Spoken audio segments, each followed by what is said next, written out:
Hello दोस्तों, मेरा नाम है विभव और आज की इस वीडियो में मैं आपको एक्सप्लेन करने वाला हूं हमारे क्लास 11th के फिजिकल एजुकेशन बुक के unit number 9 psychology and sports को। तो दोस्तों ये जो वीडियो है ये according to the new syllabus है 2024 टू 25।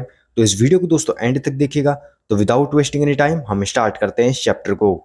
तो इसमें सबसे पहले दोस्तों हम देख लेते हैं इस यूनिट के कंटेंट को, मतलब दोस्तों हमें इस चैप्टर में कौन कौन से टॉपिक्स को कवर करना है। तो इसमें सबसे पहला टॉपिक है दोस्तों हमारा definition and importance of psychology in physical education and sports. Second topic है दोस्तों हमारा developmental characteristics at different stages of development. Next topic है दोस्तों हमारा adolescence problems and there management. Next topic है दोस्तों हमारा टीम कोहीजन एंड स्पोर्ट्स। और लास्ट टॉपिक है दोस्तों हमारा इंट्रोडक्शन टू साइकोलॉजिकल एट्रीब्यूट्स, जिसमें हम देखेंगे अटेंशन, रेजिलियंस, मेंटल टफनेस। तो चलिए दोस्तों स्टार्ट करते हैं सबसे पहले टॉपिक से, जो कि है दोस्तों हमारा definition and importance of psychology in physical education and sports. तो सबसे पहले बात आती है कि साइकोलॉजी क्या होता है। तो दोस्तों जो साइकोलॉजी है वो कॉम्बिनेशन है दो ग्रीक वर्ड्स का। सबसे पहला वर्ड है साइकी और दूसरा वर्ड है लोगास। साइकी का मतलब होता है दोस्तों सोल और लोगास का मतलब होता है दोस्तों साइंस। तो दोस्तों हम कह सकते हैं कि जो साइकोलॉजी है उसका मतलब होता है साइंस ऑफ सोल। और दोस्तों आप इसके अलावा ये डेफिनेशन भी लिख सकते हैं कि जो साइकोलॉजी है वो स्टडी है माइंड एंड बिहेवियर की।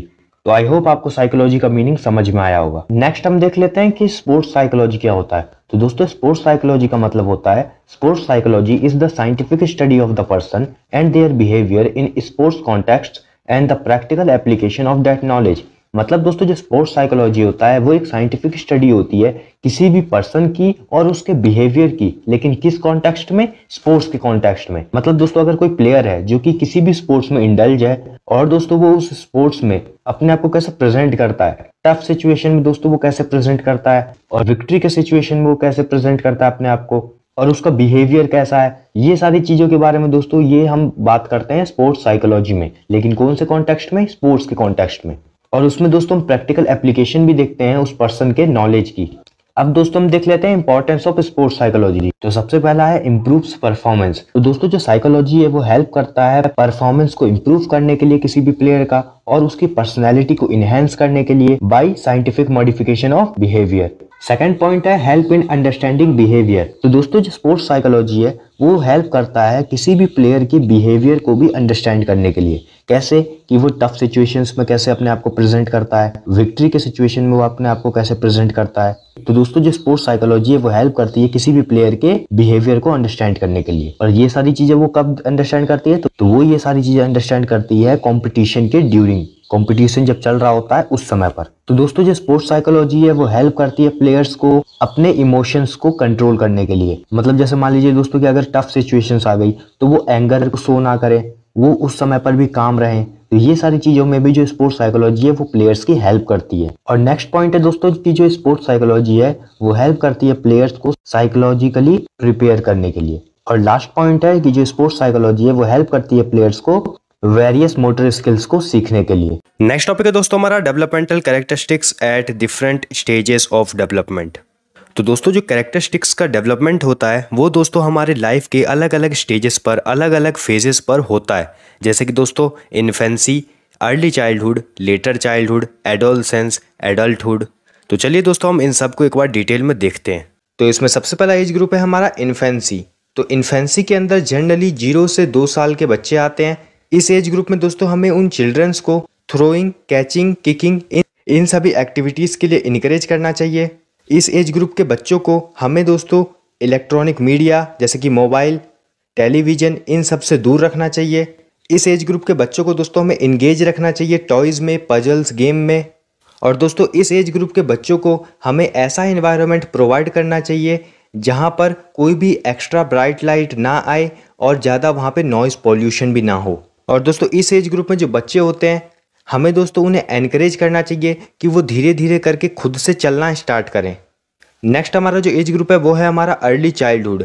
इसके अंदर जनरली 3 से 7 साल के बच्चे आते हैं। इस एज ग्रुप में हमें उन बच्चों को क्रिएटिव एक्टिविटीज़ और गेम्स में इंगेज रखना चाहिए। इस एज ग्रुप में दोस्तों हम अलाउ कर सकते हैं उनको टेलीविजन्स देखने के लिए, लेकिन ओनली क्वालिटी प्रोग्राम्स ही वो देखें। इस एज ग्रुप में दोस्तों हमें ज़्यादा फोकस करना चाहिए कि उनकी कॉम्पिटिटिव माइंड्स को हम डेवलप कर पाएँ बहुत सारे एक्टिविटीज़ के थ्रू, जैसे कि किकिंग, कैचिंग, जंपिंग। और दोस्तों हमें इस एज ग्रुप के बच्चों को इनकरेज करना चाहिए कि फिजिकल एक्टिविटीज़ में वो पार्टिसिपेट करें। और दोस्तों हमें इस एज ग्रुप के बच्चों को एक ऐसा एनवायरनमेंट भी क्रिएट करके देना चाहिए जहाँ पर वो मेंटल एक्टिविटीज़ पे भी फोकस कर सकें। नेक्स्ट एज ग्रुप है दोस्तों हमारा लेटर चाइल्डहुड। इस एज ग्रुप में जनरली 8 से 12 साल के बच्चे आते हैं। तो दोस्तों इस एज ग्रुप में हमें स्पोर्ट्स ट्रेनिंग को इंट्रोड्यूस कर देना चाहिए उनके लिए, उनको बताना चाहिए कि स्पोर्ट्स ट्रेनिंग क्या होता है, कैसे वो कर सकते हैं। उसके बाद दोस्तों हमें इस एज ग्रुप के बच्चों को बेसिक रूल्स ऑफ स्पोर्ट्स भी बताने चाहिए, जैसे कि fair play, simple strategies, honesty, ये सारी चीज़ें। और दोस्तों हमें इस एज ग्रुप के बच्चों को एनकरेज करना चाहिए कि वो अलग अलग एक्टिविटीज़ में पार्टिसिपेट करें, जिससे वो स्ट्रांग बने, फ्लेक्सिबल बने। और साथ ही साथ दोस्तों हमें इस एज ग्रुप के बच्चों को एनकरेज करना चाहिए कि वो दोस्तों अलग अलग एक्टिविटीज़ में पार्टिसिपेट करके बॉडी कंट्रोल और कोऑर्डिनेशन को भी सीख पाएं। नेक्स्ट एज ग्रुप है दोस्तों हमारा एडोलसेंस। इसके अंदर जनरली 13 से 19 साल के बच्चे आते हैं। तो दोस्तों इस एज ग्रुप में हमें दोस्तों एनकरेज करना चाहिए उन्हें कि वो रनिंग, स्विमिंग, इन सभी एक्टिविटीज़ में पार्टिसिपेट करें, जिससे उनका स्टैमिना बिल्डिंग हो। और दोस्तों इस एज ग्रुप के बच्चों को हफ्ते में 3 बार मसल स्ट्रेंथनिंग एक्सरसाइजेस को परफॉर्म करना चाहिए। और दोस्तों इस एज ग्रुप के बच्चों को जो फिजिकल एक्टिविटीज़ होती है उसकी इंटेंसिटी को मॉडरेट टू विजोरस रखना चाहिए। और दोस्तों इस एज ग्रुप के बच्चों को ज़्यादा से ज़्यादा मसल स्ट्रेंथनिंग एक्सरसाइज में इंडल्ज रहना चाहिए। नेक्स्ट है हमारा एडल्टहुड। इस एज ग्रुप के अंदर जनरली 19 ईयर्स से अबव के जो पर्सन्स होते हैं वो इसके अंदर आते हैं। तो दोस्तों इस एज ग्रुप के अंदर एडल्ट्स को हमेशा एक्टिव रहने का ट्राई करना चाहिए। उन्हें दोस्तों अलग अलग फिजिकल एक्टिविटीज़ में पार्टिसिपेट करना चाहिए, जैसे कि बाइक राइडिंग, डांसिंग, स्विमिंग। और दोस्तों इस एज ग्रुप में इंडिविजुअल्स को, पर्सन्स को मस्कुलर स्ट्रेंथ, बोन स्ट्रेंथ, इसको दोस्तों डेवलप करने के लिए अलग अलग एक्टिविटीज़ को परफॉर्म करना चाहिए। इस एज ग्रुप के बच्चों को दोस्तों वेट लिफ्टिंग एक्टिविटीज़ में भी पार्टिसिपेट करना चाहिए। तो यही सब दोस्तों कुछ गाइडलाइंस थी जो कि WHO के द्वारा अलग अलग एज ग्रुप्स के लिए दी गई है, रिकमेंड की गई है। नेक्स्ट टॉपिक है दोस्तों हमारा adolescence problems and there management. तो सबसे पहले हम देख लेते हैं मीनिंग ऑफ एडोलसेंस, मतलब जो एडोलसेंस है उसका मतलब क्या होता है। तो दोस्तों जो एडोलसेंस वर्ड है वो आया हुआ है लैटिन वर्ड एडोलसिकर से, जिसका मतलब होता है टू ग्रो टू मैच्योरिटी। मतलब कोई भी पर्सन अगर मैच्योरिटी लेवल तक ग्रो हो जाता है तो उसे हम एडोलसेंस कहते हैं। तो अब हम देख लेते हैं कि एडोलसेंस का डेफिनेशन क्या होगा। तो एडोलसेंस का डेफिनेशन ये होगा कि जो एडोलसेंस है वो पीरियड है जिसमें कोई भी पर्सन ग्रो करके चाइल्डहुड से मैच्योरिटी लेवल तक पहुंच पाता है। और दोस्तों हम कौन कौन सी एज के पर्सन को कह सकते हैं कि ये एडोलसेंस है। तो जो भी पर्सन दोस्तों 13 ईयर्स से 19 ईयर्स की एज में होंगे वो सारे पर्सन एडोलसेंस की कैटेगरी में आते हैं। अब एडोलसेंस की कैटेगरी में कुछ प्रॉब्लम्स भी होती है, जैसे कि सबसे पहला प्रॉब्लम है एग्रेसिव बिहेवियर। तो दोस्तों एडोलसेंस की एज में जितने भी पर्सन होते हैं उनका जो नेचर होता है दोस्तों काफी ज्यादा एग्रेसिव होता है। ये लोग दोस्तों काफी जल्दी वायलेंट हो जाते हैं और दोस्तों बहुत ही जल्दी ये जो एडोलसेंस कैटेगरी में जो पर्सन आते हैं वो काफी ज्यादा दोस्तों चिड़चिड़े हो जाते हैं।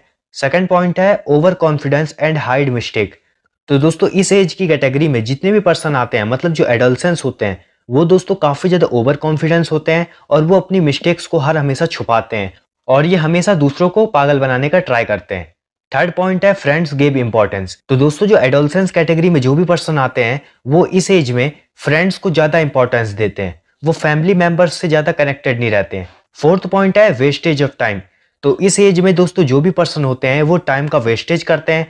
वो लोग दोस्तों यूजलेस थिंग्स पे अपने टाइम को स्पेंड करते हैं, जैसे कि gossiping, talking, watching television, music सुनना, ये सारी चीजें। फिफ्थ पॉइंट है लैक ऑफ कंसंट्रेशन।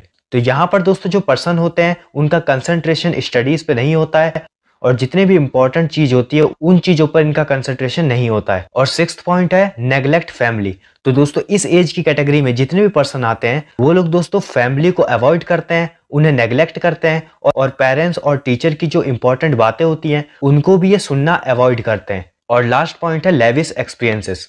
मतलब यहाँ पर जो पर्सन होते हैं वो अपने मनी को यूजलेस थिंग्स पर वेस्ट करते हैं, जैसे कि makeup, costly clothes, fast food, इन सारी चीजों पे। अब दोस्तों अगर वो प्रॉब्लम्स हैं तो उनके कुछ मैनेजमेंट के लिए कुछ सॉल्यूशंस भी हैं, जैसे कि सबसे पहला पॉइंट है प्रोवाइडिंग अ हेल्थी एटमॉस्फेयर। मतलब दोस्तों उन लोगों को एक चीयरफुल हेल्दी एटमॉस्फेयर में रखना चाहिए जिनसे उनका प्रॉपर ग्रोथ हो पाए, डेवलपमेंट हो पाए और वो लोग चिड़चिड़े ना रहें, वो खुश रहें।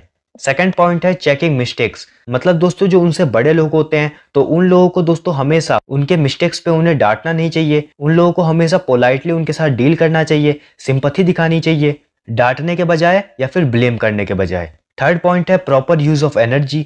तो दोस्तों इस एज कैटेगरी में मतलब जो एडोलसेंस की कैटेगरी होती है, यहाँ पर दोस्तों जो पर्सन होते हैं वो काफी ज्यादा एनर्जेटिक होते हैं। तो दोस्तों इस एज की कैटेगरी में अगर उनके एनर्जी को किसी अच्छी जगह पर यूज किया जाए तो दोस्तों वो अपनी लाइफ में काफी अच्छे मुकाम पर पहुंच सकते हैं। फोर्थ पॉइंट है मोड ऑफ एजुकेशन। तो दोस्तों इस एज की कैटेगरी में जो पर्सन होते हैं उनको दोस्तों एजुकेशन देना भी काफी ज्यादा एक इंपॉर्टेंट टास्क है। एजुकेशन देने के बाद दोस्तों वो जो लोग होते हैं एडोलसेंस की कैटेगरी में, वो दोस्तों अपनी इनर कैपेबिलिटीज को जान पाते हैं कि उनके लिए क्या सही है, उनके लिए क्या सही नहीं है, उन्हें क्या करना है क्या नहीं करना है, ये सारी चीजें वो उन्हें पता चल जाता है। और फिफ्थ पॉइंट है डेवलपमेंट ऑफ मोरल वैल्यूज। तो दोस्तों इस एज की कैटेगरी में जो भी पर्सन होते हैं उन लोगों को दोस्तों प्रॉपरली ये बताना चाहिए कि उनके कल्चर क्या है, उनके ट्रेडिशन क्या है, उनके कस्टम्स क्या है और इन सारी चीजों को उन्हें फॉलो कैसे करना है। टॉपिक है दोस्तों हमारा टीम कोहिजन एंड स्पोर्ट्स। तो इसमें सबसे पहले हम देख लेते हैं मीनिंग ऑफ टीम कोहिजन। दोस्तों स्पोर्ट्स के फील्ड में टीम कोहिजन का मतलब है कि जितनी भी टीम्स है उस टीम्स में जितने भी प्लेयर्स हैं वो सभी लोग एक साथ मिलकर सक्सेस को अचीव करें, अपने गोल को अचीव करें। इसी को दोस्तों हम टीम कोहिजन कहते हैं। टीम कोहिजन में सबसे इंपॉर्टेंट चीज जो है वो है दोस्तों हमारा टुगेदरनेस। मतलब दोस्तों टीम के जितने भी मेंबर्स हैं, जितने भी प्लेयर्स हैं, उन सभी के बीच में तालमेल होनी चाहिए, ऑन द फील्ड भी ऑफ द फील्ड भी। मतलब दोस्तों जब वो लोग कोई भी गेम को खेल रहे हैं उस वक्त भी उनके बीच में तालमेल होनी चाहिए। और ऑफ द फील्ड का मतलब है कि जब वो लोग कोई भी गेम को नहीं खेल रहे हैं, मतलब फील्ड के बाहर भी उन लोगों के बीच में तालमेल होना चाहिए। जैसे कि दोस्तों आपने क्रिकेट में भी देखा होगा, जो इंडिया की टीम है वो लोग जब क्रिकेट मैच कोई खेलते हैं उसमें भी उनके बीच में तालमेल रहता है। और जब वो लोग ऑफ द फील्ड होते हैं तो आपने देखा होगा सोशल मीडिया पर भी, इंस्टाग्राम, फेसबुक, उसमें वो लोग अपनी इमेजेस को पोस्ट करते हैं तो आप उसमें देखते होंगे वो लोग काफ़ी अच्छे से रहते हैं, हंसते हैं, एक दूसरे के साथ रहते हैं, इंजॉय करते हैं। तो वहाँ पर भी वो लोग दोस्तों टुगेदरनेस को शो करते हैं। और दोस्तों अगर किसी भी टीम में प्रॉपर टीम कोहिजन नहीं है तो इससे दोस्तों उन्हें फेलियर ही मिलेगा। फेलियर उन्हें इसलिए मिलेगा क्योंकि दोस्तों उनके टीम मेंबर्स के बीच में ही तालमेल है ही नहीं। और अगर तालमेल नहीं है तो उनके बीच में आर्ग्यूमेंट्स होंगे तो वो लोग अच्छे से कोई भी कंपटीशन में पार्टिसिपेट नहीं कर पाएंगे और इससे उन्हें फेलियर ही एक्सपीरियंस होगा। अब हम देख लेते हैं डेफिनेशन टीम कोहिजन का। तो दोस्तों टीम कोहिजन का सिंपल सा मतलब है और उसका यही डेफिनेशन है कि टीम कोहिजन जो होता है उसमें कोई भी टीम है उसके जितने भी मेंबर्स हैं वो लोग साथ मिलकर कोई भी कॉमन गोल को अचीव करने के लिए काम करते हैं, उसके लिए वर्क करते हैं। इसी को दोस्तों टीम कोहिजन कहा जाता है। आई होप आपको टीम कोहिजन का मीनिंग और डेफिनेशन समझ में आ गया होगा। अब हम देख लेते हैं टाइप्स ऑफ टीम कोहिजन। तो दोस्तों टीम कोहिजन के दो टाइप्स हैं। सबसे पहला है टास्क कोहिजन और सेकंड है सोशल कोहिजन।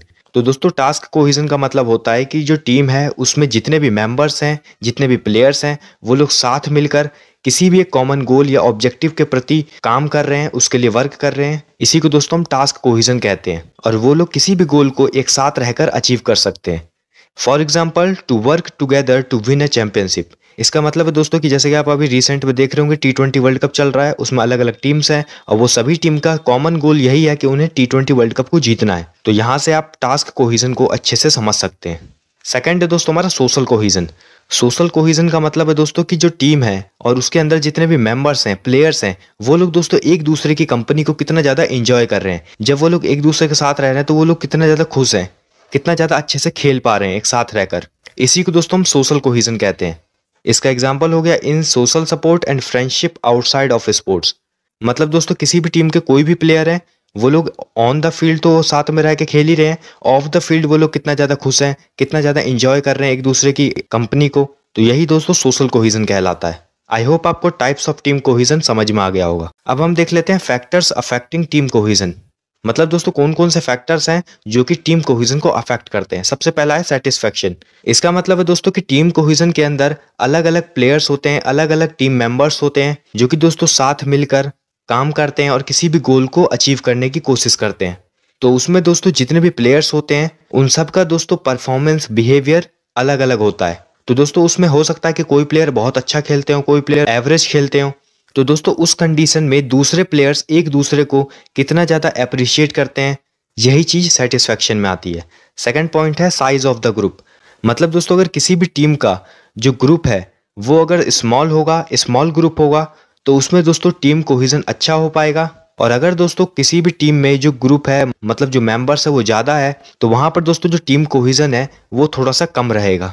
थर्ड है सिमिलैरिटी।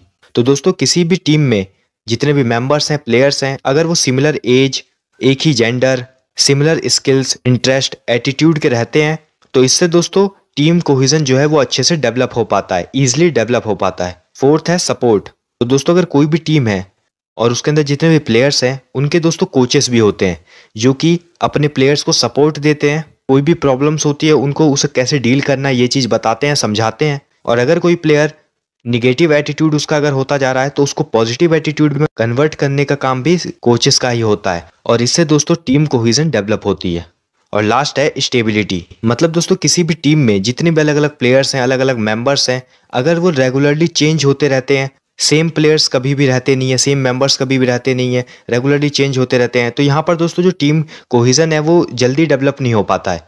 और वही अगर दूसरी तरफ एक ही टीम है, उसके वही सेम मेंबर्स हैं और वो दोस्तों काफ़ी लॉन्गर पीरियड से एक साथ खेल रहे हैं, तो यहाँ पर दोस्तों टीम कोहेजन बहुत ही अच्छे से डेवलप हो सकता है। अब दोस्तों ये सब तो था टीम कोहेजन के बारे में कि इसके कौन कौन से फैक्टर्स अफेक्ट होते हैं, क्या इनके टाइप्स है, क्या उसका मीनिंग होता है, क्या उसका डेफिनेशन है। लेकिन अब हम देख लेते हैं कि टीम कोहेजन को कैसे इंप्रूव कर सकते हैं। सबसे पहला पॉइंट है सेट टीम गोल्स। मतलब दोस्तों कोई भी एक टीम है, उसके लिए दोस्तों जो फिजिकल एजुकेशन टीचर हो गए या फिर कोच हो गए, वो दोस्तों अगर छोटे छोटे गोल्स को बनाते हैं और वो जो टीम है वो उन छोटे छोटे गोल्स को एक साथ मिलकर अचीव करते हैं, तो इससे दोस्तों उन्हें कॉन्फिडेंस आता है। तो इससे दोस्तों होता ये है कि जो बड़े बड़े गोल्स जब उनके सामने आते हैं तो वो सभी मेंबर्स, वो जो टीम के जितने भी प्लेयर्स हैं, वो साथ मिलकर उस गोल को भी अचीव करने के पीछे भागते हैं और उसको अचीव भी करते हैं। सेकंड पॉइंट है दोस्तों हमारा रिवॉर्ड, एफर्ट एंड परफॉर्मेंस। तो दोस्तों टीम में ये चीज़ तो हमें पता है कि अलग अलग मेंबर्स होते हैं, अलग अलग उनकी स्किल्स होती है, तो उसमें कोई प्लेयर्स किसी दिन अच्छा परफॉर्मेंस देता है, कोई प्लेयर उस दिन थोड़ा सा कम परफॉर्मेंस दे पाता है।